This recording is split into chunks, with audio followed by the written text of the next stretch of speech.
കമ്പനിയുടെ ഒരു മീറ്റിംഗിനായി ചെന്നൈയിൽ പോയ ദീപു വീട്ടിലേക്ക് മടങ്ങി വരുമ്പോൾ കാണുന്നത് തൻ്റെ ഭാര്യ ദീപ്തി അവളുടെ കാമുകനെ വീട്ടിൽ വിളിച്ച് കയറ്റിയതാണ്.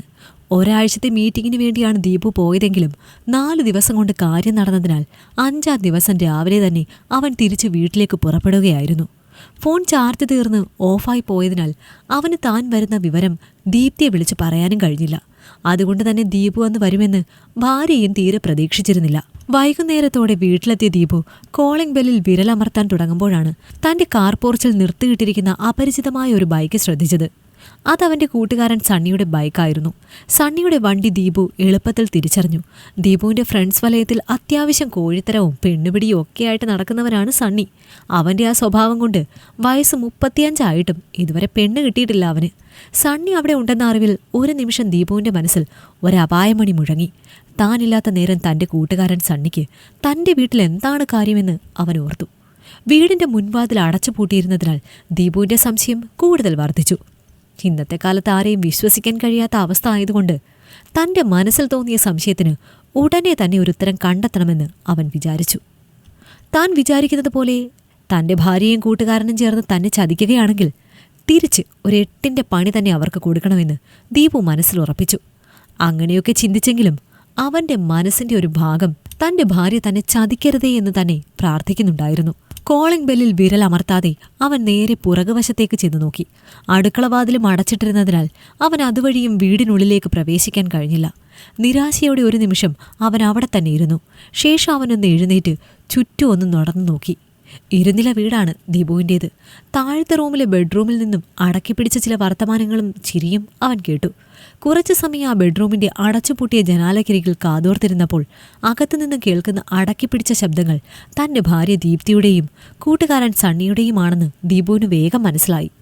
ആദ്യം അവനതൊരു ഷോക്കായെങ്കിലും ചുറ്റിലും കേൾക്കുന്ന വാർത്ത ഇത്തരത്തിലുള്ളതായതുകൊണ്ടും സണ്ണി പെൺവിഷയത്തിൽ തൽപരകക്ഷി ആയതുകൊണ്ടും അവൻ തന്റെ ഭാര്യ ദീപ്തിയെയും വളച്ചു കഴിഞ്ഞുവെന്ന് ദീപുവിന് അസ്വസ്ഥതയോടെ ഓർത്തു.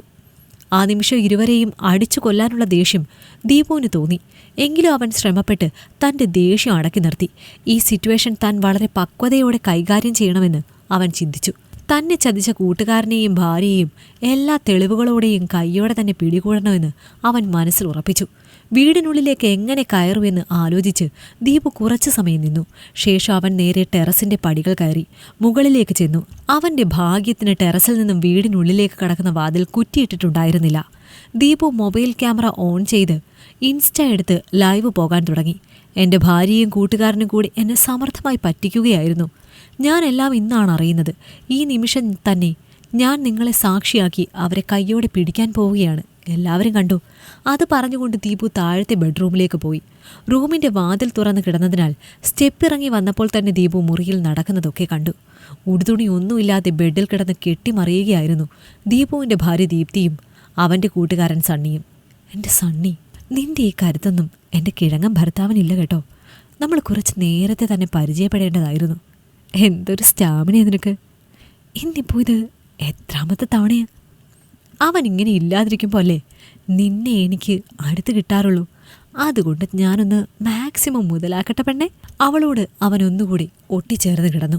ദീപുവിന് ഇതിനൊക്കെ എവിടുന്നാ നേരം? കെട്ടി 2 കൊല്ലമായി. ഒരു കുഞ്ഞിനെ പോലും തരാൻ കഴിവില്ല. എൻ്റെ ഭർത്താവ് ഒരു പോങ്ങനായതുകൊണ്ടല്ലേ ഞാൻ നിന്റെ വലയിൽ വീണത്. അവൻ തരാത്ത സുഖം ഞാൻ നിനക്ക് തരുന്നില്ലേ ദീപ്തി?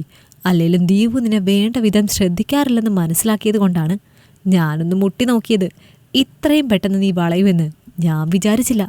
സണ്ണിയുടെ കൈകൾ അവളുടെ ഉടലിലൂടെ സഞ്ചരിച്ചു. റൂമിന് പുറത്തുനിന്ന ദീപു ഇതെല്ലാം കേൾക്കുന്നുണ്ടായിരുന്നു. ഇൻസ്റ്റാ ലൈവിൽ കൂടി നാട്ടുകാരും ബന്ധുക്കളും ആ രംഗങ്ങൾ സാക്ഷിയായി. നിമിഷങ്ങൾ കൊണ്ട് അവിടെ ആളുകളെ കൊണ്ട് നിറഞ്ഞു. പുറത്ത് ബഹളം കേട്ടു തുടങ്ങിയപ്പോഴാണ് ദീപ്തിയും സണ്ണിയും അപകടം മനസ്സിലാക്കിയത്. അപ്പോഴേക്കും ദീപു മുൻവാതിൽ തുറന്നിട്ടു. എന്താണ് സംഭവിക്കുന്നതെന്ന് അവർ തിരിച്ചറിയുന്നതിന് മുൻപേ ദീപ്തിയുടെ വീട്ടുകാർ പാഞ്ഞു വന്ന് 2 എണ്ണത്തിനെയും അടിക്കാൻ തുടങ്ങി. ദീപ്തിയുടെ അമ്മ അവളെ വസ്ത്രം ഇടിയിപ്പിച്ചു. പുറത്തേക്ക് വലിച്ചിറക്കി കാറിൽ കയറ്റി കൊണ്ടുപോയി. സണ്ണിയെ ദീപ്തിയുടെ ആങ്ങള നന്നായി പെരുമാറി അവിടെ ഇട്ടിട്ട് പോയി. അവൻ്റെ കൂട്ടുകാർ വന്ന് അവനെയും കൊണ്ടുപോയി. ആ സമയമൊക്കെ ദീപു ആ ഭാഗത്തു നിന്നും മാറി നിന്നു. അവരെ ഇരുവരെയും കാണാൻ പോലും അവൻ ആഗ്രഹിച്ചില്ല. ഒരു മാരണം ഒഴിഞ്ഞുപോയ സമാധാനത്തിലായിരുന്നു ദീപു. വൈകാതെ തന്നെ ദീപു തങ്ങൾക്കിട്ട് പണി തന്നതാണെന്ന് സണ്ണിയും ദീപ്തിയും മനസ്സിലാക്കി. നാണക്കേട് കാരണം ആ നാട്ടിൽ നിൽക്കാൻ കഴിയാതെ ദീപ്തി നിർബന്ധിച്ച് സണ്ണി കൂടെ കൂട്ടി അവിടെ നിന്ന് നാടുവിട്ടു. ദീപുവും അതെല്ലാം അറിഞ്ഞു. അവൾ ഇറങ്ങിപ്പോയത് നന്നായി എന്ന് അവൻ ചിന്തിച്ചു. എങ്കിലും ആത്മാർത്ഥമായി സ്നേഹിച്ചിട്ടും തന്റെ ഭാര്യ തന്നെ വഞ്ചിച്ചതോർത്ത് അവന്റെ ഉള്ളിൽ അവന് സങ്കടമുണ്ടായിരുന്നു.